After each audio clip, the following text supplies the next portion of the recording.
நம்மளோட குகேஷ் வந்து இந்த மேக்னஸ் கால்சன் அவரை வந்து தோக்கடிச்சு ஒரு ஹிஸ்டாரிக் வின் பண்ணியிருக்காரு. அதை பத்தி இந்த வீடியோல பார்ப்போம். இப்போ வந்து நார்வேல ஒரு செஸ் டோர்னமெண்ட் நடந்துட்டு இருக்கு. இது வந்து 26 மேல இருந்து 6 ஜூன் வரைக்கும் நடக்குது. இதுல வந்து 6 பிளேயர்ஸ் கலந்துப்பாங்க. வேர்ல்டுல இருக்க டாப் 6 கிராண்ட் மாஸ்டர்ஸ் வந்து இதுல கலந்துப்பாங்கன்னு சொல்றாங்க. இதுல வந்து நம்மளோட குகேஷ் இருக்காரு, இந்த மேக்னஸ் கால்சன் அவர்லாம் இருக்காரு.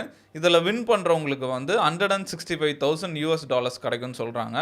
இதுல மொத்தம் 10 ரவுண்ட் நடக்கும். ரீசெண்டா நடந்த 6th ரவுண்ட் மேட்ச் குகேஷ்க்கும் மேக்னஸ் கால்சனுக்கும் நடந்தது. அந்த மேட்ச் ஆரம்பத்துல இருந்து வந்து மேக்னஸ் தான் வந்து டாமினேட் பண்ணிட்டு இருந்தாரு. 95% அவர் தான் வின் பண்ணுவாரு அப்படின்ற மாதிரி மேட்ச் போயிட்டு இருந்தது. ஆனா கடைசி நேரத்துல என்ன ஆயிடுச்சு, மேக்னஸ் வந்து ஒரு சின்ன மிஸ்டேக் பண்ணி அப்படியே கேமே வந்து திரும்பிடுச்சு.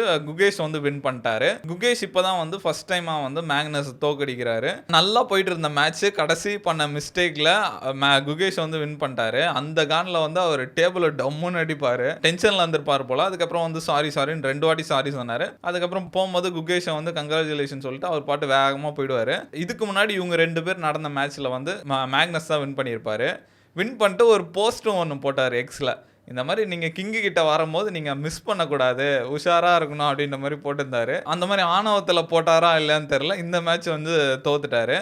மேட்ச்லாம் முடிஞ்சதுக்கப்புறம் குகேஷே வந்து இன்டர்வியூவில் என்ன சொன்னார்னா, இது வந்து எனக்கு ஒரு லக்கி டே தான், இந்த மாதிரி நான் மேக்னஸை வின் பண்ணணும்னு நினைக்கல, இருந்தாலும் வின்னுன்றது ஒரு பெரிய விஷயம் அப்படின்ற மாதிரி சொல்லியிருந்தாரு. ஃபேமிலி எல்லாருமே ஹாப்பி அப்படின்ற மாதிரி சொன்னார். இந்த டோர்னமெண்ட்டில் நான் கற்றுக்கிட்டது என்னன்னா, இந்த டைம் ஸ்கிராம்பிளில் வந்து எவ்வளோ பெரிய ஆளாக இருந்தாலும் தப்பான டிசிஷன்ஸ் எடுப்பாங்கன்னு நான் கற்றுக்கிட்டேன் அப்படின்ற மாதிரி சொன்னார். அந்த மேட்ச் நான் பார்த்தேன். ஸ்டார்டிங்லலாம் வந்து பொறுமையாக ஒரு மூவ் எடுத்துட்டு அப்படியே அந்த பட்டன் ப்ரெஸ் பண்ணிட்டு 2 பேரும் சும்மா சுற்றி இருந்தாங்க. ஆனால் கடைசி நேரத்தில் வந்து 2 பேருக்கும் 18 செகண்ட்ஸ் இருக்குது, இவருக்கு 10 செகண்ட்ஸ் இருக்குது, அந்த மாதிரி வேகமாக ஆடி இருந்தாங்க. அப்போ தான் இவர் ஒரு பிளண்டர் பண்ணுவார். குகேஷ்க்கு வந்து ஈஸியாகிடும், ஒரு மூவ் பண்ணி கேம் முடிச்சிருவாரு. அந்த வெறியில் வந்து டேபிளில் வந்து டம்முன்னு அடிப்பார். அந்த வீடியோ வந்து பயங்கர வைரல் ஆக ஆரம்பிச்சிச்சு. குகேஷ் வின் பண்ணதை விட இந்த மேக்னஸ் வந்து அந்த டேபிளில் இடித்த கிளிப்பு தான் வந்து பயங்கர வைரல் ஆகிட்டு இருந்தது. சில பேர்லாம் வந்து அதை டீகோட்லாம் வேறு பண்ணி போட்டிருந்தாங்க. இந்த மாதிரி குகேஷை வந்து க்ளோஸ் அப் பண்ணால் குகேஷோட ஹார்ட் பீட் வந்து பயங்கர ஃபாஸ்ட்டாக அடிக்குது. அந்த ஒரு தப்பான மூவ் பண்ணும்போது குகேஷ் இப்படி பார்த்துக்கிட்டே இருக்காரு. அவரோட கோட் பார்த்தா இப்படி பயங்கரமாக ஆடிட்டு இருக்கு.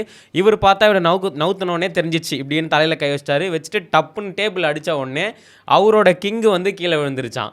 குகேஷோட கிங்கு மட்டும் அப்படியே நின்றுட்டு இருந்ததான். அப்படின்லாம் டீகோட் பண்ணிட்டு இருந்தாங்க. அதுவும் இல்லாமல் இது வந்து பார்க்கும்போதே தெரியுது ஒரு ஃப்ரஸ்ட்ரேஷன் தான். நார்மலாக நம்ம மற்ற ஸ்போர்ட்ஸு மற்ற கேம்லாம் பார்க்கும்போது கத்தலாம் செய்வாங்க. தோத்துட்டாங்கன்னா கத்துவாங்க, பாலை தூக்கி அடிப்பாங்க, கேப்பை தூக்கி அடிப்பாங்க. இது செஸ்ன்றனால அவர் டக்குன்னு ரியாக்ட் பண்ணிட்டாரு. பட் இது வந்து பார்க்கும்போது நமக்கு எதுவும் தப்பாலாம் தெரியல. ஒரு ஸ்போர்ட்ஸில் தோக்குறது வின் பண்ணுறப்ப நம்ம எப்படி கத்துறோமோ, தோக்குறப்ப கண்டிப்பாக அதுக்கு ஒரு ஃப்ரஸ்ட்ரேஷன் தான் இருக்கும். ஆனால் அவர் அப்போ கூட ஜென்டில்மேனாக டக்குன்னு எழுந்து சாரின்னு சொல்லிட்டு போகும்போது கூட குகேஷை ஒரு பேட் பண்ணிட்டு தான் போவார். இது நார்மலாக எல்லா ஸ்போர்ட்ஸ்லையும் நடக்கிறது தான். ஏன் நம்ம ஃபுட்பாலில் வந்து ஜிடைன் வந்து தலையிலே முட்டி ரெட் கார்டு வாங்கினது அது ரொம்ப ஃபேமஸ். அதுக்கப்புறம் நிறைய பிளேயர்ஸ் வந்து அவே கிட்ட போகும்போது ஃபேன்ஸ் பூ பண்ணுவாங்க, தூக்கி பாலை ஆடியன்ஸ் மேலே வச்சிருக்காங்க.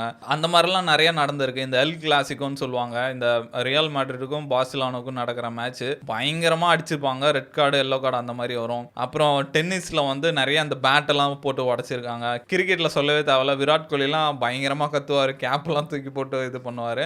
அந்த மாதிரி எல்லா ஸ்போர்ட்ஸ்லேயும் வந்து டென்ஷன் ஆகுறது வந்து ஒரு காமனான விஷயம் தான். ரீசெண்டாக கூட ஒரு கிளிப்பு பார்த்தேன். ஒரு இந்தியா மேட்ச் தான்.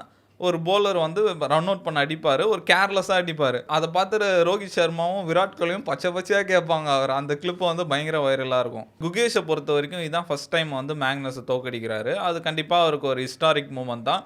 செஸ்லேயே வந்து இது ஒரு ஹிஸ்டாரிக் வின்னு அப்படின்ற மாதிரி சொல்கிறாங்க. அதே மாதிரி மேக்னஸை பீட் பண்ண செகண்ட் இந்தியனும் இவர் தான். ஃபர்ஸ்ட் வந்து நம்ம பிரக்யானந்தா வின் பண்ணியிருக்காரு, 2வது குகேஷ் இப்போ பண்ணியிருக்காரு. குகேஷ் வந்து இப்போ பீக்கில் இருக்காருன்னு தான் சொல்லணும். ஆல்ரெடி அவர் தான் வந்து செஸ் வேர்ல்டு சாம்பியனு. இந்த டோர்னமெண்ட்லேயும் வந்து நல்லா பர்ஃபார்ம் பண்ணிட்டுருக்காரு. மேபி இந்த டோர்னமெண்ட்டும் வின் பண்ணுறதுக்கான வாய்ப்பு இருக்குது. இப்போதைக்கு வந்து இவர் செகண்ட் பிளேஸில் இருக்காரு. 7 கேம்ஸில் 3 வின் பண்ணியிருக்காரு, 2 லாஸு 2 ட்ரா பண்ணியிருக்காரு. மேக்னஸை பொறுத்த வரைக்கும் 7 கேமில் 2 வின்னு 1 லாஸு 4 ட்ரா பண்ணியிருக்காரு. ஜூன் 6 இந்த டோர்னமெண்ட் முடியுது. யார் வின் பண்ணுறாங்கன்னு நம்ம வெயிட் பண்ணி தான் பார்க்கணும்.